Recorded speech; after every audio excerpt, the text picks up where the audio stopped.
এই যে Taltala city corporation super মার্কেটে আমি যে ছবি তুলছি, এগুলো ফাঁকা ছিল আজ থেকে 3-4 মাস আগে।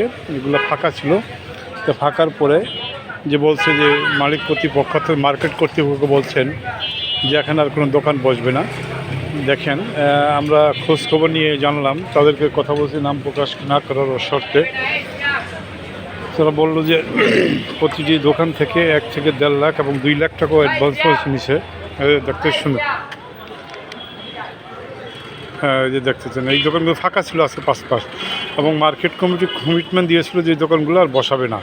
তাই দেখেন ঠিকই বসাইছে, যে প্রতিটা দোকান এখন বসাইছে। আমি দেখাইতেছি আপনাকে সরাসরি।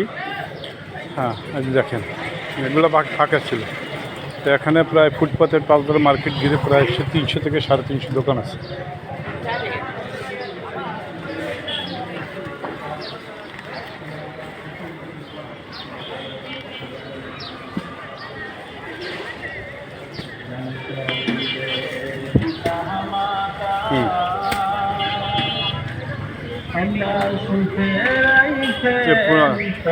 এর পিছনে আমরা আগে বলেছি যে যখন আমরা প্রতিবেদন ছাপি আজ থেকে প্রায় 5 মাস পূর্বে, তখন বলেছে মার্কেট কমিটি যে এখন দোকানপাট বসানো হবে না এবং ফাঁকা থাকবে, পরিবেশ সুন্দর সৃষ্টি হবে। মার্কেট যে মার্কেটে যে মেইন দোকানগুলো আছে তাদের ব্যবসা বাণিজ্য মোটামুটি আগের মতো চাঙ্গা হবে এবং বাণিজ্য ভালো হবে।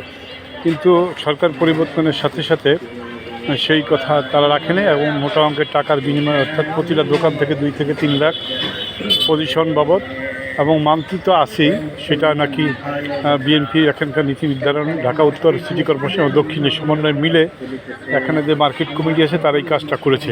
ধন্যবাদ সবাইকে, দেখতে থাকুন। এটা সম্মুখের অংশ। তো এই যে এটা হলো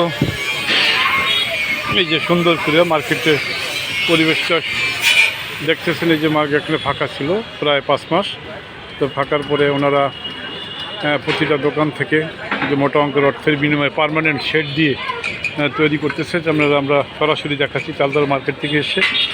কিন্তু আমরা বলেছেন বা আপনারা সমালোচনা করছেন যে আওয়ামী লীগের সময় এরা মোটা অঙ্কের অর্থের বিনিময়ে এই মার্কেটে ব্যবসা বাণিজ্য করছে, কিন্তু না, দেখেন এই ঠিক বিএনপির লোকজন এসে ঠিক আরও পাকাপোক্ত করে তারা এই কাজগুলো কমপ্লিট করছে। আমি মার্কেটের থানার অপোজিট থেকে সংগ্রহ করা হয়েছে। হ্যাঁ, এলো সর্বশেষ পরিস্থিতি।